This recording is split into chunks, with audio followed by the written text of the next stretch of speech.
ಪ್ರಿಯ ವಿದ್ಯಾರ್ಥಿ ಸಮುದಾಯವೇ, ನಾನು professor S P Bhajantri, digital learning team ವತಿಯಿಂದ ತಮ್ಮೆಲ್ಲರಿಗೂ ಸುಸ್ವಾಗತ. ಈಗ BA 5ನೇ ಸೆಮ್ಮಿನ ಐಚ್ಛಿಕ ಕನ್ನಡದ ಮೊದಲನೇ ಪತ್ರಿಕೆಯಲ್ಲಿ ಹೊಸಗನ್ನಡ ಸಾಹಿತ್ಯದಲ್ಲಿ ಪ್ರಗತಿಶೀಲ ಸಾಹಿತ್ಯದ ಸ್ವರೂಪ, ಲಕ್ಷಣ, ಧೋರಣೆ ಹಾಗೂ ಸಾಧನೆ ಅವನತಿಗಳನ್ನು ಕುರಿತು ಈ ಒಂದು ವಿಡಿಯೋದಲ್ಲೂ ತಿಳಿಯಪಡಿಸುತ್ತೇನೆ. ಪ್ರಗತಿಶೀಲ ಸಾಹಿತ್ಯದ ಸ್ವರೂಪಗಳು: ಸಣ್ಣ ಕತೆ, ಕಾದಂಬರಿ, ನಾಟಕ, ಕವನ, ರಂಗಭೂಮಿ ಕಲೆ, ಲಾವಣಿ, ಕಥನ ಕವನ, ಯಕ್ಷಗಾನ, ಸಾಹಿತ್ಯಿಕ ಗೋಷ್ಠಿಗಳು, ಜನಪದ ಕಲೆ ಮತ್ತು ಸಾಹಿತ್ಯ, ಬರಹಗಾರರ ಸಮ್ಮೇಳನಗಳು, ಸಾಂಸ್ಕೃತಿಕ ಕೂಟಗಳು, ಚೀನಾ ಮತ್ತು ರಷ್ಯಾ ಸಾಹಿತ್ಯದ ಅನುವಾದಗಳು, ಪ್ರಬಂಧಗಳಲ್ಲಿ, ಭಾಷಣಗಳಲ್ಲಿ, ಮಾಸಪತ್ರಿಕೆಗಳಲ್ಲಿ ಕೂಡ ಪ್ರಗತಿಶೀಲ ಸಾಹಿತ್ಯದ ರೂಪಗಳನ್ನು ನಾವು ಕಾಣಬಹುದು. ಮತ್ತು ಪ್ರಗತಿಶೀಲ ಸಾಹಿತ್ಯದ ಲಕ್ಷಣಗಳು ಹೇಗಿದೆ? ಅದರ ಲಕ್ಷಣ ಅಂದರೆ, ಪ್ರಗತಿಶೀಲರು ನಾಸ್ತಿಕರು, ಆಸ್ತಿಕವಾದಿಗಳೆಲ್ಲ ನಾಸ್ತಿಕರು. ಕಮ್ಯುನಿಸ್ಟರು, ಕಮ್ಯುನಿಸಮರವರು, ಅಶ್ಲೀಲದ ಪುರಸ್ಕರ್ತರು, ದೇವರನ್ನು ನಂಬದಿದ್ದರೂ ಮಾನವೀಯತೆಯನ್ನು ವಿಶೇಷವಾಗಿ ನಂಬುವಂಥ ಗುಣವುಳ್ಳವರು ಪ್ರಗತಿಶೀಲರು. ಲೇಖಕರ ಜೀವನ ಚಿತ್ರಣದಲ್ಲಿ ಉದ್ವೇಗ, ರೊಚ್ಚು, ರಭಸಮತಿ ಎದ್ದು ಕಾಣುತ್ತದೆ. ವಿಷಯದ ಆಳಕ್ಕಿಳಿಯದೆ ಮೇಲೆ ಮೇಲೆ ತೇಲಾಡುವುದರಲ್ಲೇ ತೃಪ್ತರಾದವರು ಪ್ರಗತಿಶೀಲರು. ವಸ್ತು ನಿಷ್ಠತೆ, ವೈಚಾರಿಕತೆಗಳಿಗಿಂತ ಭಾವಾತಿರೇಕಕ್ಕೆ ಪ್ರಾಶಸ್ತ್ಯವನ್ನು ನೀಡುತ್ತಾರೆ. ಪ್ರಗತಿಶೀಲ ಸಾಹಿತ್ಯದ ಪ್ರಮುಖ ಲಕ್ಷಣ ಕ್ರಾಂತಿ. ರಕ್ತ, ಕಣ್ಣೀರು ಮುಂತಾದ ಶಬ್ದ ಬಳಕೆಯಾಗುತ್ತದೆ ಪ್ರಗತಿಶೀಲ ಸಾಹಿತ್ಯದ ಲಕ್ಷಣಗಳಲ್ಲಿ. ವ್ಯಭಿಚಾರ, ರೋಗ, ದಾಸ್ಯಗಳೆಲ್ಲದರ ಹಿಂದೆ ಹಸಿವು ಹೆಬ್ಬಾವಿನಂತೆ ಬಾಯಿ ತೆರೆದು ಕುಳಿತಿರುವುದು ಮತ್ತೊಂದು ಇದರ ವಿಶಿಷ್ಟ ಲಕ್ಷಣವಾಗಿದೆ. ಸಾಹಿತ್ಯ ಯಾವಾಗಲೂ ವಾಸ್ತವಿಕತೆಗೆ ಮುಸುಕನ್ನು ಹಾಕಬಾರದು, ಅದು ಸಾಮಾಜಿಕ ಕ್ರಾಂತಿಯ ವಜ್ರಾಯುಧವಾಗಬೇಕು. ಸಂಕೀರ್ಣತೆಗಿಂತ ಸರಳತೆಯೇ ಹೆಚ್ಚು. ಸಂಕೋಚವನ್ನು ಬಿಟ್ಟು ಸನ್ನಿವೇಶಕ್ಕೆ ಅಗತ್ಯವಾದ ಪದ ಬಳಸುವುದು ಇದರ ಮತ್ತೊಂದು ಲಕ್ಷಣವಾಗಿದೆ. ಇನ್ನು ಇದಿಷ್ಟು ಪ್ರಗತಿಶೀಲ ಸಾಹಿತ್ಯದ ಲಕ್ಷಣವಾದರೆ, ಧೋರಣೆಗಳು, ಗುರಿಗಳು ಏನನ್ನು ಇಟ್ಟುಕೊಂಡು ಪ್ರಗತಿಶೀಲ ಸಾಹಿತ್ಯ ಬೆಳೆದು ಬಂತು ಅಂತ, ಏನು ಗುರಿ ಇತ್ತು ಅನ್ನೋದು. ಪ್ರಗತಿಶೀಲ ಸಾಹಿತ್ಯಕ್ಕೆ ಹೆಚ್ಚಿನ ವಸ್ತು ವೈವಿಧ್ಯತೆ ತರುವುದು ಇದರ ಮುಖ್ಯವಾದಂಥ ವಿಚಾರ. ಈ ಹಿನ್ನೆಲೆಯಲ್ಲಿ ಸಾಹಿತ್ಯದ ಒಂದು ಪ್ರಗತಿ ಮತ್ತು ಬೆಳವಣಿಗೆಯನ್ನು ವಿಶೇಷವಾಗಿ ನಾವು ಗಮನಿಸಬಹುದಾಗಿತ್ತು. ಪ್ರಗತಿಶೀಲರು ಮಡಿವಂತಿಕೆ ದೂರ ಮಾಡಿ ಜೀವನದ ಎಲ್ಲ ಮುಖಗಳನ್ನು ಧೈರ್ಯದಿಂದ ವಾಸ್ತವಿಕವಾಗಿ ಚಿತ್ರಿಸಲು ಯತ್ನಿಸುವುದು ಇವರ ಒಂದು ಮುಖ್ಯವಾದಂಥ ಗುರಿಯಾಗಿತ್ತು. ಸಾಮ್ರಾಜ್ಯಶಾಹಿ ಸಂಕಲೆಗಳಿಂದ ಸ್ವತಂತ್ರರಾಗುವುದು ಇವರದು ಇನ್ನೊಂದು ಗುರಿಯಾಗಿತ್ತು. ಜಪಾನಿ ಫ್ಯಾಸಿಸ್ಟರ ಆಕ್ರಮಣದಿಂದ ಭಾರತವನ್ನು ರಕ್ಷಿಸುವುದು, ಜನತೆಯನ್ನು ಹುರಿದುಂಬಿಸಲು ಸಾಧ್ಯವಾದ ಕತೆ, ಕವನ, ನಾಟಕ, ಕಥನ ಕವನ, ಲಾವಣಿ, ಕಾದಂಬರಿಯ ಮುಖ ರಚಿಸುವುದು ಇವರ ಪ್ರಮುಖವಾದಂಥ ಮತ್ತೊಂದು ಗುರಿಯಾಗಿತ್ತು ಅಂಥೇಳಿ. ಚೀನಾ ಮತ್ತು ರಷ್ಯಾಗಳ ಸಾಹಿತ್ಯಕ್ಕೆ ಅನುವಾದಿಸಿ ಪ್ರಕಟಿಸುವುದು, ಬೇರೆ ಬೇರೆ ಪಾಶ್ಚಿಮಾತ್ಯ ಸಾಹಿತ್ಯಗಳ ಒಂದು ಅನುವಾದದಿಂದ ಪ್ರಗತಿಶೀಲ ಸಾಹಿತ್ಯಕ್ಕೆ ಒಂದು ಶಕ್ತಿಯನ್ನು ತರುವಂಥ ಉದ್ದೇಶದಿಂದ ಈ ಪ್ರಕಟಣೆ ಅವಶ್ಯವಾಗಿತ್ತು. ರೈತ ಕೂಲಿಕಾರರ ನಡುವೆ ಲಾವಣಿ, ಹಾಡುಗಾರಿಕೆ, ಯಕ್ಷಗಾನ, ಕಾವ್ಯಗೋಷ್ಠಿ ನಡೆಸುವುದು, ಸಾಹಿತ್ಯ ಸಾಂಸ್ಕೃತಿಕ ಕೂಟಗಳನ್ನು ನಡೆಸಿ ಜನಪದ ಕಲೆಗಳೊಡನೆ ಪ್ರಗತಿಶೀಲ ಬರಹಗಾರರ ಸಂಘವನ್ನು ಹೊಂದಿಸುವುದು ಇವ್ರದ್ದು ಮತ್ತೊಂದು ಗುರಿ. ಮಠ ಮಾನ್ಯಗಳ ಡಾಂಬಿಕತೆಯನ್ನು ಬಯಲು ಮಾಡುವುದು ಉದ್ದೇಶವೇ ಇವರದಾಗಿತ್ತು. ಸಮಾಜದ ಹಲವು ಬಗೆಯ ದೋಷ ಶೋಷಣೆಗಳಿಗೆ ಲೈಂಗಿಕ ಸಮಸ್ಯೆಯ ಮೂಲವೆಂದು ತಿಳಿದು ಪ್ರಗತಿಶೀಲರು ಸಾಹಿತ್ಯಕ್ಕೆ ಲೈಂಗಿಕತೆಯನ್ನೇ ವಸ್ತುವನ್ನಾಗಿ ಬಳಸುತ್ತಿದ್ದರು. ತುಳಿತಕ್ಕೊಳಪಟ್ಟ ಜನತೆಯ ಬಾಳನ್ನು ಅಷ್ಟಾಗಿ ಲೆಕ್ಕಿಸರದಿದ್ದ ಸ್ವಾತಂತ್ರ್ಯ ಸಂಗ್ರಾಮದ ಚಿತ್ರ ಮೂಡಿರದಿದ್ದನ್ನು ಪ್ರಗತಿಶೀಲರು ಈ ಎಲ್ಲವನ್ನೂ ಒಳಗೊಳ್ಳುವ ಉದ್ದೇಶವನ್ನು ಇಟ್ಟುಕೊಂಡಿದ್ದರು. ಪರಂಪರಾಗತವಾಗಿ ಮೌಢ್ಯವನ್ನು ರೂಢಿಸಿಕೊಂಡು ಬಂದಿದ್ದ ಸಾಹಿತ್ಯವನ್ನು ಪ್ರಗತಿಶೀಲರು ಖಂಡಿಸಿದರು. ವಿಶೇಷವಾಗಿ ವಾಸ್ತವಿಕ ಜಗತ್ತಿನ ನೋವು ನಲಿವುಗಳಿಗೆ ಸ್ಪಂದಿಸುವಂಥ ಸಾಹಿತ್ಯವೇ ಪ್ರಗತಿಶೀಲ ಸಾಹಿತ್ಯವನ್ನು ಅವರು ಉದ್ದೇಶವಾಗಿ ಇಟ್ಟುಕೊಂಡಿದ್ದರು. ಸಾಹಿತ್ಯ ವಿಲಾಸನದ ಸಾಧನವಾಗಬಾರದು, ದೇಶೋದ್ಧಾರಕ್ಕೆ ಆತ್ಮೋದ್ಧಾರಕ್ಕೆ ಸಾಧನವಾಗಿರಬೇಕು ಎನ್ನುವ ನಿಲುವು ಪ್ರಗತಿಶೀಲರದಾಗಿತ್ತು. ಹೀಗಾಗಿ ಆತ್ಮೋದ್ಧಾರಕ್ಕೆ ಸಂಬಂಧಪಟ್ಟಂಥ ಮಾನವೀಯ ಮೌಲ್ಯಗಳನ್ನು ರೂಢಿಸಿಕೊಂಡು ಸಾಹಿತ್ಯ ರಚನೆಯ ಒಂದು ಪ್ರಯತ್ನವನ್ನು ಮಾಡ್ತಿದ್ದರು. ಹಾಗೆಯೇ ಸ್ವಾತಂತ್ರ್ಯ ಸಂಗ್ರಾಮ ಮತ್ತು ಇತರ ವಿಚಾರಗಳನ್ನು ಒಳಗೊಂಡಂತೆ ದೇಶೋದ್ಧಾರಕ್ಕೆ ಬೇಕಾಗುವಂಥ ಯುವ ಜನಾಂಗವನ್ನು ಪ್ರಚೋದಿಸುವಂಥ, ಯುವ ಜನಾಂಗವನ್ನು ಪ್ರೇರೇಪಿಸುವಂಥ ವಿಶಿಷ್ಟತೆಯಾದಂಥ ಸಾಹಿತ್ಯವನ್ನು ಇವರು ರಚಿಸಬೇಕಂತ ನಿಲುವು ಉಳ್ಳವರಾಗಿದ್ದರು. ಹಾಗೆ ಸಾಮಾನ್ಯ ಜನ ತನ್ನ ಹೊಟ್ಟೆ ಹೋರಾಟದಲ್ಲಿ ಸಾಹಿತ್ಯಕ್ಕೆ ಗಮನ ಕೊಡದಿರುವುದನ್ನು ವಿಶೇಷವಾಗಿ ಅರಿತುಕೊಂಡು ಆ ಸಾಮಾನ್ಯ ಜನರ ಸಾಹಿತ್ಯದ ಕಡೆ ಒಲವನ್ನು ತೋರಿಸುವಂಥ ಒಂದು ಪ್ರಯತ್ನವನ್ನು ಈ ಸಾಹಿತ್ಯ ಮಾಡ್ತಿತ್ತು. ಎಲ್ಲ ಸಾಹಿತ್ಯ ಕಲೆಗಳ ಉಗಮಕ್ಕೂ ಸಾಮಾನ್ಯ ಜನತೆಯ ಮೂಲ ಎನ್ನುವ ನಿಲುವನ್ನು ಈ ಪ್ರಗತಿಶೀಲರು ಅರಿತುಕೊಂಡಂಥವರ ಆಗಿದ್ದರು. ಜರತಾರಿ ರುಮಾಲಿನವರ ಸಾಹಿತ್ಯ ಸಾಕು ಎಂಬುದು ಪ್ರಗತಿಶೀಲರ ನಿಲುವು ವಿಶಿಷ್ಟವಾದಂಥ ನಿಲುವಾಗಿತ್ತು. ಗೌರವಸ್ಥರು ಬಚ್ಚಿಡುವ ವಿಷಯಗಳನ್ನು ಆರಿಸಿ ಬರೆಯುವುದೇ ಪ್ರಗತಿಶೀಲರ ನಿಲುವಾಗಿತ್ತು. ಮಠಗಳಲ್ಲಿ ಕಾರ್ಖಾನೆಗಳಲ್ಲಿ ನಡೆಯುವ ಶೋಷಣೆ ಹಲವು ಕೃತಿಗಳ ವಸ್ತುವು ಕೂಡ ಆಗಿತ್ತು. ಮಠಗಳಲ್ಲಿ, ದೇವಾಲಯಗಳಲ್ಲಿ, ಮನೆಗಳಲ್ಲಿ ನಡೆಯುವ ದುಷ್ಟಾಚಾರ ಬಯಲಿಗಿಳಿಯಲು ಈ ಪ್ರಗತಿಶೀಲರು ಸಾಹಿತ್ಯವನ್ನು ರಚನೆ ಮಾಡುವಂಥ ಪ್ರವೃತ್ತಿಯನ್ನು ರೂಢಿಸಿಕೊಂಡಿದ್ದರು. ವರ್ತಮಾನದ ಬದುಕಿಗೆ ತಕ್ಕಂತೆ ಹೊಸ ಮೌಲ್ಯಗಳನ್ನು ಹುಡುಕುವುದು, ಸಮಕಾಲೀನ ಬದುಕಿಗೆ ತಕ್ಕಂತೆ ಜಾಗೃತಿಯಿಂದ ಸಾಹಿತ್ಯ ರಚಿಸುವುದು ಒಂದು ವಿಶಿಷ್ಟವಾದಂಥ ಕೆಲಸ, ಅದು ಅವರ ಗುರಿಯಾಗಿತ್ತು. ಕಾವ್ಯ ಮಣ್ಣಿನಿಂದ ಮತ್ತು ಬದುಕಿನ ಹೋರಾಟದತ್ತ ತುಡಿಯುತ್ತಿರುವಂತೆ ಮಾಡುವುದು ಇವರು ಮತ್ತೊಂದು ಉದ್ದೇಶ ಆಗಿತ್ತು. ರೂಪಕ ಸಂಕೇತ ಪ್ರತಿಮೆಗಳಿಂದ ಅಭಿನೀತವಾಗುವುದಕ್ಕಿಂತ ಮಾನವೀಯ ಮುಖವಾಡ ತೆರೆದು ತೋರುವುದು ಇವರ ನಿಲುವಾಗಿತ್ತು. ಸಾಹಿತ್ಯ ಗಿರಣಿಯ ಹೊಗೆಯಿಂದ ತುಂಬಿರಬೇಕು, ದೀನದಲಿತರ ಬಾಳನ್ನು ಬಿಂಬಿಸುವಂಥದ್ದು ಇದರ ಉದ್ದೇಶವಾಗಿತ್ತು. ಇದು ಆಕಾಶದ ಪರಂಧಾಮದ ವಿಷಯಗಳನ್ನು ಬಿಟ್ಟುಕೊಟ್ಟು ನೆಲದ ಬದುಕನ್ನು ಯಥಾವತ್ತಾಗಿ ಅವರವರ ಭಾಷೆಯಲ್ಲಿ ಹೇಳುವುದೇ ಇವರ ಪ್ರಮುಖವಾದಂಥ ನಿಲುವು ಕೂಡ ಆಗಿತ್ತು ಅಂತೇಳಿ. ಬಡವರು, ಕಾರ್ಮಿಕರು, ಕೂಲಿಕಾರರು ಬದುಕಿನ ನೋವು ನಲಿವುಗಳಿಗೆ ಅಭಿವ್ಯಕ್ತಿ ನೀಡುವುದು, ಭಾಷೆ ಬಳಕೆಯಲ್ಲಿ ಶಬ್ದಕೋಶಕ್ಕೆ ಸಂಬಂಧಿಸಿದಂತೆ ಪ್ರಗತಿಶೀಲರು ನಿಸ್ಸಂಕೋಚ ತೋರುವುದು ಹಾಗೂ ಸಮಕಾಲೀನ ಸಂದರ್ಭದ ಪ್ರಜ್ಞೆ ಹಾಗೂ ಕಾಳಜಿಗಳನ್ನು ವೈಯಕ್ತಿಕ ಅನುಭವದ ಸಂವೇದನೆಗೆ ಹಾಗೂ ಅಭಿವ್ಯಕ್ತಿಗೆ ತರುವಂಥದ್ದು ಪ್ರಗತಿಶೀಲರ ಉದ್ದೇಶವಾಗಿತ್ತು. ಇಷ್ಟು ಈ ಪ್ರಗತಿಶೀಲರ ಉದ್ದೇಶ ಅಂತೇಳಿ. ಪ್ರಗತಿಶೀಲ ಸಾಹಿತ್ಯದ ಲಕ್ಷಣ, ಸ್ವರೂಪ, ಧೋರಣೆಗಳನ್ನು ನಾವು ಚರ್ಚಿಸಿದ್ದಾಯಿತು. ಇನ್ಮೇಲೆ ಪ್ರಗತಿಶೀಲ ಸಾಹಿತ್ಯದ ಸಾಧನೆ ಮತ್ತು ಅವನತಿಗೆ ಕಾರಣಗಳು ಏನು ಅನ್ನೋದನ್ನು ಕುರಿತು ಈ ವಿಡಿಯೋದಲ್ಲಿ ನಾವು ಇದರಲ್ಲಿ ಗಮನಿಸಬೇಕಾಗಿದೆ. ಸಾಧನೆಗಳು. ಯಾವ ಗುರಿಯನ್ನಿಟ್ಟುಕೊಂಡು ಪ್ರಗತಿಶೀಲರು ಸಾಧನೆಯನ್ನು ಮಾಡಬೇಕು ಅಂತ ಸಾಹಿತ್ಯವನ್ನು ರಚಿಸಿದಂದರೆ, ವಸ್ತು ವಲಯವನ್ನು ವಿಸ್ತರಿಸುವುದು ಮಾತ್ರವಲ್ಲದೆ ವಾಚಕರ ವಲಯವನ್ನು ವಿಸ್ತರಿಸಿದೆ. ಬಹುಪಾಲು ಜನರು ಪ್ರಗತಿಶೀಲ ಸಾಹಿತ್ಯದ ಆಸಕ್ತಿಗಳಿಗೆ ಮತ್ತು ಅದರ ಪ್ರೇರಣೆ ಮತ್ತು ಸದುದ್ದೇಶಗಳನ್ನು ಅರಿತುಕೊಂಡು ಓದುವಂಥ ಹವ್ಯಾಸ ಮತ್ತು ಅಭಿರುಚಿಯನ್ನು ಬೆಳೆಸಿಕೊಂಡರು. ಹೀಗಾಗಿ ಓದುವ ಅಭಿರುಚಿ ಬೆಳೆಸಿದ್ದು ಅದರ ಒಂದು ದೊಡ್ಡ ಸಾಧನೆ ಆಗಿದೆ. ಸಾಹಿತ್ಯದ ಮೂಲಭೂತ ತತ್ವಗಳಿಗೆ ಸವಾಲನ್ನು ಹಾಕಿದರು. ಸಾಹಿತ್ಯದ ಪುನರ್ವಿಮರ್ಶೆ ಅನಿವಾರ್ಯವಾಗುವಂತೆ ಮಾಡಿದರು. ಕನ್ನಡದಲ್ಲಿ ಪ್ರಗತಿಶೀಲ ಸಾಹಿತ್ಯ ನೆನಪಿಗೆ ತರುವಂಥ ಕೃತಿ ರಚನೆಯಾಗುತ್ತಿರುವುದು ಗಮನಾರ್ಹವಾದ. ಅಲ್ಲಿವರೆಗೂ ಪ್ರಗತಿಶೀಲ ಸಾಹಿತ್ಯದ ವಿಶಿಷ್ಟತೆಯನ್ನಾದಂಥ ಕತೆ, ಕಾದಂಬರಿ, ನಾಟಕ, ಪ್ರಬಂಧ ಸಾಹಿತ್ಯಗಳು ಇವು ಯಾವುವು ಇರಲೇ ಇದ್ದಂಥ ಕಾಲದಲ್ಲಿ ಒಂದು ನೆನಪಿಗೆ ತರುವಂಥ ವಿಶಿಷ್ಟ ಕೃತಿ ರಚನೆಯಾಗುತ್ತಿರುವುದು ಗಮನಾರ್ಹವಾದಂಥ ಮತ್ತೊಂದು ಸಾಧನೆ ಆಗಿತ್ತು ಅಂತೇಳಿ.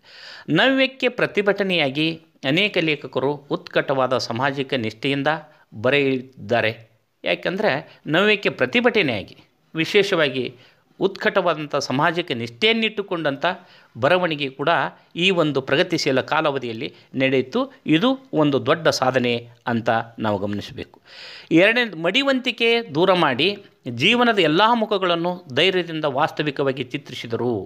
ಮಡಿವಂತಿಕೆ ಕೇವಲ ಸಾಹಿತ್ಯಕ್ಕೆ ನಿರ್ದಿಷ್ಟ ಧರ್ಮ, ಮತ ಮತ್ತು ಧಾರ್ಮಿಕ ನಂಬಿಕೆಗಳಿಗೆ ವಿಶಿಷ್ಟವಾಗಿರುವಂಥ ಸಾಹಿತ್ಯವಾಗಿರದೇ ಹೆಚ್ಚು ಪಾಲು ಮಡಿವಂತಿಕೆಯನ್ನು ದೂರ ಮಾಡಿ ಶ್ರೀಸಾಮಾನ್ಯರ ದುಃಖ ದುಮ್ಮಾನಗಳಿಗೆ, ಸಂಕಷ್ಟಗಳಿಗೆ, ಮಿಡಿತವನ್ನು ಮತ್ತು ನೋವು ನಲಿವುಗಳನ್ನು ಶ್ರೀಸಾಮಾನ್ಯರ ಕಿವಿಗೆ ಮತ್ತು ಅವರ ವರ್ತನೆಗೆ ತಕ್ಕ ಹಾಗೆ ಚಿತ್ರಿಸುವಂಥ ಸಾಹಿತ್ಯವು ಮಡಿವಂತಿಕೆಯನ್ನು ದೂರ ಮಾಡಿ ಜೀವನದ ಎಲ್ಲ ಮುಖಗಳನ್ನು ಧೈರ್ಯದಿಂದ ವಾಸ್ತವಿಕವಾಗಿ ಚಿತ್ರಿಸುವಂಥ ಪ್ರಯತ್ನವನ್ನು ಇದೇ ಕಾಲದಲ್ಲಿ ಮಾಡಲಿಕ್ಕೆ ಸಾಧ್ಯ ಆಯಿತು. ಕೇವಲ ಮಠಮಾನ್ಯಗಳು ಡಾಂಬಿಕತೆಯನ್ನು ಬಯಲು ಮಾಡುವುದು, ಮಠಮಾನ್ಯಗಳಲ್ಲಿ ಕೇವಲ ಕೆಲವಷ್ಟೇ ಧರ್ಮಗಳಿಗೆ, ಕೆಲವಷ್ಟೇ ಮತಗಳಿಗೆ, ಕೆಲವಷ್ಟೇ ವರ್ಗಕ್ಕೆ ಸೀಮಿತವಾಗಿ ವಿಶಿಷ್ಟ ಶೀಲ ಸಚ್ಚಾರಿತ್ರವನ್ನು ಇಟ್ಟುಕೊಂಡು ಡಾಂಬಿಕತೆ ಬುಟಾಟಿಕೆ ಬದುಕನ್ನು ನಡೆಸಿಕೊಂಡು ಹೋಗುವಂಥ ಮಠಮಾನ್ಯಗಳ ಒಂದು ಡಾಂಬಿಕತೆಯನ್ನು ಬಯಲು ಮಾಡುವುದು ಇದರದ್ದು ಪ್ರಮುಖವಾದಂಥ ಒಂದು ಏನದು ಸಾಧನೆ ಆಗಿತ್ತು. ಕೆಳವರ್ಗದ ಮತ್ತು ಶೋಷಣೆಗೆ ಒಳಗಾದ ಜನರ ಸಂವೇದನೆಗೆ ಒಳಪಟ್ಟ ಸಾಹಿತ್ಯ ಇದೇ ಸಂದರ್ಭದಲ್ಲಿ ರಚಿಸುವುದು. ಬಹುಪಾಲು ಇವತ್ತು ನಾವು ಚಲನಚಿತ್ರಗಳಲ್ಲಿ ಅಥವಾ ಟಿ ವಿ ಮಾಧ್ಯಮಗಳಲ್ಲಿ ಹೆಚ್ಚು ಪಾಲು ಉಳ್ಳವರ ಶ್ರೀಮಂತಿಕೆಯನ್ನು, ಅವರ ಐಷಾರಾಮಿ ಬದುಕುಗಳನ್ನು, ಆಡಂಬರದ ಬದುಕುಗಳನ್ನು ವಿಶೇಷವಾಗಿ ಮಾಧ್ಯಮಗಳು ಹೆಚ್ಚೆಚ್ಚು ಪಾಲು ಅವ್ರನ್ನ ವೈಭವೀಕರಿಸಿ ತೋರಿಸುವಂಥ ಪ್ರವೃತ್ತಿಯನ್ನು ಹೊರತುಪಡಿಸಿ ಇವತ್ತು ನಾವು ಪ್ರಗತಿಶೀಲ ಸಾಹಿತ್ಯದಲ್ಲಿ ಕೆಳವರ್ಗದವರ ಶ್ರೀಸಾಮಾನ್ಯರ ನೋವುಗಳನ್ನು, ನಲಿವುಗಳನ್ನು, ಸಂಕಷ್ಟಗಳನ್ನು, ಶೋಷಣೆಗೆ ಒಳಗಾದಂಥ ಜನಗಳನ್ನು ಮತ್ತು ತುಳಿತಕ್ಕೊಳಪಟ್ಟಂಥ ಜನರ ನೋವುಗಳನ್ನು ಪರಿಚಯಿಸಿಕೊಡುವಂಥದ್ದು ಪ್ರಗತಿಶೀಲ ಸಾಹಿತ್ಯದ ಒಂದು ಬಹುದೊಡ್ಡವಾದಂಥ ಸಾಧನೆ ಅನ್ನೋದನ್ನು ಮರೆಯದೇ ಹೋಗಬೇಕಾದಂಥದ್ದು ನಮ್ಮೆಲ್ಲರ ಕರ್ತವ್ಯ. ಸ್ವಾತಂತ್ರ್ಯ ಸಂಗ್ರಾಮದ ಚಿತ್ರಣ ಕುರಿತು ಸಾಹಿತ್ಯ ರಚನೆ ಆದವು ಇದೇ ಸಂದರ್ಭದಲ್ಲಿ. ಇದು ಒಂದು ಸಾಧನೆ. ಸ್ವಾತಂತ್ರ್ಯ ಸಂಗ್ರಾಮ, ದೇಶಾಭಿಮಾನ, ದೇಶಪ್ರೇಮ, ರಾಷ್ಟ್ರಪ್ರೇಮ ಅನ್ನುವಂಥ ವಿಚಾರಗಳು ಪ್ರಗತಿಶೀಲ ಸಾಹಿತ್ಯದ ಸಂದರ್ಭದಲ್ಲಿ ವಿಶೇಷವಾಗಿ ಸ್ಥಾನಮಾನವನ್ನು ಪಡೆದುಕೊಂಡು ಅದು ಸಾಹಿತ್ಯದ ಮುಖಾಂತರ ಪರಿಚಯಿಸಿಕೊಡುವಂಥ ಕೆಲಸವನ್ನು ಪ್ರಗತಿಶೀಲ ಸಾಹಿತ್ಯ ಮಾಡುತ್ತಾ ಬಂದಿದೆ. ಭಾಷೆ ಬಳಕೆಯಲ್ಲಿ ಶಬ್ದಕೋಶಕ್ಕೆ ಸಂಬಂಧಿಸಿದಂತೆ ಅವರ ನಿಸ್ಸಂಕೋಚ ಪ್ರವೃತ್ತಿಯನ್ನು ತೋರಿದರು.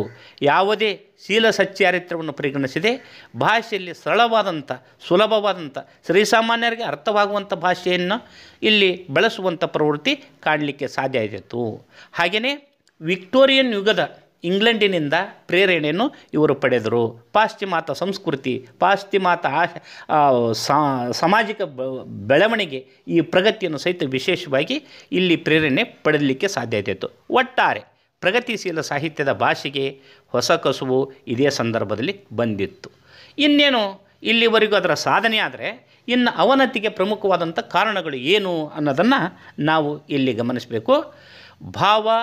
ಭಾಷೆಗಳ ದುಂದುಗಾರಿಕೆ ಪ್ರಗತಿಶೀಲ ಸಾಹಿತ್ಯದ ಒಂದು ಬಹುದೊಡ್ಡ ದೌರ್ಬಲ್ಯವಾಯಿತು. ಭಾಷೆಗಳ ದುಂದುಗಾರಿಕೆ ಇಲ್ಲಿ ಬೆಳೆಸಿಕೊಳ್ಳಲಿಕ್ಕೆ ಅದು ಬಳಸಿದ್ದರಿಂದ ಅವನತಿಗೆ ಒಂದು ಪ್ರಮುಖವಾದಂಥ ಕಾರಣ. ಭಾವಾವೇಶದಿಂದ ಭಾಷೆಗಳ ಅತ್ಯಂತ ಕೆಳಸ್ತರದ ಭಾಷೆಗಳು ಮತ್ತು ಶಬ್ದಗಳನ್ನು ಬಳಸೋದ್ರಿಂದ ಸಾಹಿತ್ಯ ದೌರ್ಬಲ್ಯ ಆಯಿತು ಅನ್ನೋದು ಇದರ ಅವನತಿಗೆ ಕಾರಣ ಆಯಿತು ಅನ್ನೋದು ಮತ್ತೊಂದು ಅಂಶ. ಹಾಗೆಯೇ 1950ರ ನಂತರ ಪ್ರಗತಿಶೀಲ ಲೇಖಕರು ನವೋದಯದ ರೀತಿ ಮೌಲ್ಯಗಳನ್ನು ಮನೋಧರ್ಮವಾಗಿ ಅನುಸರಿಸಿದರು. ಹೀಗಾಗಿ ಪ್ರಗತಿಶೀಲರು ಪ್ರಗತಿಶೀಲ ಸಾಹಿತ್ಯದಲ್ಲಿ ಏನನ್ನು ರೂಢಿಸಿಕೊಳ್ಳಬೇಕಾಗಿತ್ತು, ಏನನ್ನು ಹೇಳಬೇಕಾಗಿತ್ತು ಅದನ್ನು ಮರೆತು ನವೋದಯದ ರೀತಿಯನ್ನು ಅನುಸರಿಸಿದ್ದರಿಂದ ಅದು ಅವನತಿಗೆ ಮತ್ತೊಂದು ಕಾರಣ ಆಯಿತು. ಭಾಷೆ ಅನುಭವದ ಅನಿವಾರ್ಯ ರೂಪವಾಗಿ ಬರಲಿಲ್ಲ, ಸಾಹಿತ್ಯ ಆವೇಶ ಆಕಾಂಕ್ಷೆಗಳ ಫಲವಾಗಿ ಬಂದಿತ್ತು. ಭಾಷೆ ಸಾಹಿತ್ಯವನ್ನು ರಚಿಸಬೇಕಾದಂಥ ಸಂದರ್ಭದಲ್ಲಿ ಅನುಭವದ ಅನಿವಾರ್ಯ ರೂಪವಾಗಿ ಬರಬೇಕೆ ಹೊರತು ಆವೇಶ ಮತ್ತು ಆಕಾಂಕ್ಷೆಗಳಿಗೆ ಅವಕಾಶವನ್ನು ರಚನೆ ಮಾಡುವಂಥ ಸಂದರ್ಭದಲ್ಲಿ ಇರಬಾರ್ದು. ಅದು ಅದರ ಫಲವಾಗಿ ಬಂದದ್ದರಿಂದ ಬೇಗನೆ ಅವನತಿಗೆ ಕಾರಣ ಆಯಿತು. ಹಾಗೆಯೇ ಪ್ರಗತಿಶೀಲ ಸಾಹಿತ್ಯಗಳು ನಾಸ್ತಿಕರು, ಆಸ್ತಿಕವಾದಿಗಳಲ್ಲ. ಆ ಹಿಂದೆ ಬರಬೇಕಾದಂಥ ಎಲ್ಲ ಸಾಹಿತ್ಯವು ಹೆಚ್ಚು ಪಾಲಿನಾಗಿತ್ತು ಧರ್ಮ ಮತ್ತು ದೇವರ ಬಗ್ಗೆ ಪರಿಕಲ್ಪನೆ ಇಟ್ಟುಕೊಂಡು, ಆಸ್ತಿಕವಾದಿಗಳಿಗೆ ಪರಿಕಲ್ಪನೆಯನ್ನು ಗಮನದಲ್ಲಿರಿಸಿಕೊಂಡು ಸಾಹಿತ್ಯ ರಚನೆಯಾಗುವಂಥ ಸಂದರ್ಭದ ಕಾಲಾವಧಿಯಲ್ಲಿ ಪ್ರಗತಿಶೀಲ ಸಾಹಿತ್ಯ ನಾಸ್ತಿಕರು, ದೇವರ ಬಗ್ಗೆ ನಂಬಿಕೆ ಇಲ್ಲದಿರುವಂಥವರು, ಮಾನವೀಯತೆ ಬಗ್ಗೆ ಮಾತ್ರ ನಂಬಿಕೆ ಉಳ್ಳಂಥವರಾಗಿದ್ದರು. ಹೀಗಾಗಿ ಆಸ್ತಿಕವಾದಿಗಳಾಗದೇ ಇದ್ದರಿಂದ ಅಲ್ಲಿ ನಾಸ್ತಿಕರಾಗಿದ್ದರಿಂದ ಅವನತಿಗೆ ಇನ್ನೂ ಒಂದು ಕಾರಣ. ಮತ್ತು ಕಮ್ಯುನಿಸ್ಟರು ನಿರ್ದಿಷ್ಟವಾದಂಥ ಒಂದು ಪಕ್ಷಕ್ಕೆ ಅಥವಾ ಧರ್ಮಕ್ಕೆ ಒಂದು ಕ್ರಾಂತಿಗೆ ಕಾರಣವಾಗದೆ ಕಮ್ಯುನಿಸ್ಟರಾಗಿದ್ದರಿಂದ ಇದು ಅವನತಿಗೆ ಮತ್ತೊಂದು ಕಾರಣ ಆಯಿತು ಅಂತ. ಅಶ್ಲೀಲದ ಪುರಸ್ಕರ್ತರು, ಈಗ ಸಾಹಿತ್ಯ ಮತ್ತು ಸಮಾಜದಲ್ಲಿ ಏರಿಳಿತಗಳು, ಕುಂದುಕೊರತೆಗಳು, ಗಲಾಟೆಗಳು, ದಬ್ಬಾಳಿಕೆಗಳು ಇವೆಲ್ಲದಕ್ಕೂ ಕಾರಣ ಆಗಿರುವಂಥದ್ದು ಶೀಲ ವಿಚಾರದ ಬಗ್ಗೆ ನಾವು ಗಮನಿಸಿದರೆ ಅಶ್ಲೀಲದ ಶಬ್ದಗಳನ್ನು ಇವರು ಶೀಲ ಮತ್ತು ಅಶ್ಲೀಲದ ಬಗ್ಗೆ ಕಡೆಗಣಿಸಲ್ಪಟ್ಟಿದ್ದರಿಂದ ಅಶ್ಲೀಲವನ್ನು ಹೆಚ್ಚೆಚ್ಚು ಪಾಲು ಪ್ರಗತಿಶೀಲರು ಪ್ರಚೋದಿಸಿದ್ದರಿಂದ ಅದು ಅಶ್ಲೀಲ ಪುರಸ್ಕೃತರಾಗಿದ್ದರಿಂದ ಇದು ಬೇಗನೆ ಅವನತಿಗೆ ಇನ್ನೊಂದು ಕಾರಣ. ಹಾಗೆಯೇ ನಾಟಕ ಮಾಧ್ಯಮವಾದರೂ ಪ್ರಗತಿಶೀಲರನ್ನು ಆಕರ್ಷಿಸಿಲ್ಲ. ನಾಟಕ ಸಾಹಿತ್ಯದ ಒಂದು ಮಾಧ್ಯಮವಾದರೂ ಕೂಡ, ಆದರೆ ಪ್ರಗತಿಶೀಲರಲ್ಲಿ ಇದು ನಾಟಕದಲ್ಲಿ ಇದು ಬಳಕೆಯಲ್ಲೇ ಬರಲಿಲ್ಲ, ಹೀಗಾಗಿ ಆಕರ್ಷಿಸಲಿಲ್ಲ. ಪ್ರಗತಿಶೀಲರಿಗೆ ನಮ್ಮದು ಕನಿಷ್ಠ, ರಷ್ಯಾದ್ದು ಶ್ರೇಷ್ಠ ಎನಿಸಿದ್ದರಿಂದ. ಏನು ನಮಗೆ ಕನಿಷ್ಠ ಅಂತಂದರೆ, ನಮ್ಮ ದೇಶದ ಸಾಹಿತ್ಯ ಮತ್ತು ರಚನೆ ಜೊತೆಗೆ ಇಲ್ಲಿರುವಂಥ ವಿಷಯ ವಸ್ತು ಬಳಸುವಂಥದ್ದು ಅತ್ಯಂತ ಕಡಿಮೆ ಮಟ್ಟದ್ದು, ಸಂಕುಚಿತ ಮನೋಭಾವವುಳ್ಳದ್ದು ಮತ್ತು ನಿರ್ದಿಷ್ಟ ಒಂದು ಸಂಸ್ಕೃತಿಗೆ ಮಾತ್ರ ಸೀಮಿತವಾಗಿದ್ದು, ಸರ್ವರನ್ನು ಸರ್ವಕಾಲಕ್ಕೂ ಸರ್ವ ರೀತಿಯಲ್ಲೂ ಆಕರ್ಷಣೆ ಇಲ್ಲದಿರುವಂಥದ್ದಾಗಿದ್ದರಿಂದ ಪ್ರಗತಿಶೀಲರು ನಮ್ಮದು ಕನಿಷ್ಠ, ರಷ್ಯಾ ದೇಶದ್ದು ಶ್ರೇಷ್ಠ ಅಂದ್ರೆ ಎಲ್ಲರನ್ನೂ ಭಾವೈಕ್ಯದ ದೃಷ್ಟಿಯಿಂದ ಎಲ್ಲ ಸಮಾಜಗಳನ್ನು ಎಲ್ಲ ಭಾಷೆಗಳನ್ನು ವಿಶಾಲ ಅರ್ಥದಲ್ಲಿ ಪರಿಗಣಿಸುವುದರಿಂದ ರಷ್ಯದ್ದು ಶ್ರೇಷ್ಠರು ನಮ್ಮದು ಕನಿಷ್ಠ ಅಂದಿದ್ದರಿಂದ ಇದು ಅವನತಿಗೆ ಇನ್ನೊಂದು ಕಾರಣ ಆಯಿತು. ರಷ್ಯಾದ ವಿಚಾರಕ್ರಾಂತಿಯ ಪುರೋಹಿತರಾಗಿದ್ದರಿಂದ ರಷ್ಯಾದ ವಿಚಾರಗಳನ್ನು ಹೆಚ್ಚೆಚ್ಚು ಪಾಲು ಪ್ರಗತಿಶೀಲರು ಬಳಸಿಕೊಂಡಿದ್ದರಿಂದ ರಷ್ಯಾದ ಕ್ರಾಂತಿ ಪುರೋಹಿತರಾಗಿದ್ದರಿಂದ ಇದು ಮತ್ತೊಂದು ರೀತಿಯಲ್ಲಿ ಅವನತಿಗೆ ಕಾರಣ ಆಯಿತು. ಪ್ರಗತಿಶೀಲ ಚಳುವಳಿಗೆ ಸೇರಿದ ಲೇಖಕರ ಜೀವನ ಚಿತ್ರಣದಲ್ಲಿ ಉದ್ವೇಗ, ರೊಚ್ಚು, ರಭಸಮತಿ ಎದ್ದು ಕಾಣುತ್ತಿದ್ದರಿಂದ ಹೆಚ್ಚೆಚ್ಚು ಪಾಲು ಪ್ರಗತಿಶೀಲ ಚಳುವಳಿಗೆ ಸೇರಿದ ಲೇಖಕರಲ್ಲಿ ಉದ್ವೇಗದಿಂದ ಬರೆಯುವಂಥ ಪ್ರವೃತ್ತಿಯನ್ನು ರೂಢಿಸಿಕೊಂಡರು. ನೊಂದ ಬೆಂದವರ ಪರವಾಗಿ ರೊಚ್ಚು ಮತ್ತು ಕಿಚ್ಚಿನಿಂದ ಸಿಡಿದೇಳುವಂಥ ಪ್ರವೃತ್ತಿಯನ್ನು ರೂಪಿಸಿಕೊಂಡಿದ್ದರಿಂದ ಈ ರಭಸಮತಿ ಎದ್ದು ಕಾಣುತ್ತಿದ್ದರಿಂದ ಇದರ ಅವನತಿಗೆ ಮತ್ತೊಂದು ಕಾರಣ ಆಯಿತು. ಹಾಗೆಯೇ ಪ್ರಗತಿಶೀಲರಲ್ಲಿ ವಿಷಯದ ಆಳಕ್ಕಿಳಿಯದೆ ಮೇಲೆ ಮೇಲೆ ತೇಲಾಡುವುದರಲ್ಲಿ ತೃಪ್ತರಾಗಿದ್ದರಿಂದ ಇದು ಇನ್ನೊಂದು ದೃಷ್ಟಿಯಲ್ಲಿ ಅವನತಿಗೆ ಕಾರಣ. ಹಾಗೆಯೇ ಎತ್ತರದ ಮಟ್ಟದಲ್ಲಿ ಪ್ರಜ್ಞಾವಂತ ಬದುಕಿನಲ್ಲಿ ಅಕಾಡೆಮಿಕ್ ಆವರಣದಲ್ಲಿ ಚಳುವಳಿಗಳಿಗೆ ಮನ್ನಣೆ ಸಿಗದಿದ್ದರಿಂದ, ಅಕಾಡೆಮಿಕ್ ಆವರಣದಲ್ಲಿ ವಿಶ್ವವಿದ್ಯಾಲಯ ಮಟ್ಟಗಳಲ್ಲಿ ಮತ್ತು ದೊಡ್ಡ ದೊಡ್ಡ ಪ್ರಜ್ಞಾವಂತ ಕೂಟಗಳಲ್ಲಿ ಇದಕ್ಕೆ ಅವಕಾಶ ಸಿಗದೇ ಇದ್ದರಿಂದ, ಮನ್ನಣೆ ಸಿಗದೇ ಇದ್ದರಿಂದ ಇದು ಅವನತಿ ಆಗಿದೆ. ಯಾರೂ ವಿಶ್ವವಿದ್ಯಾಲಯದ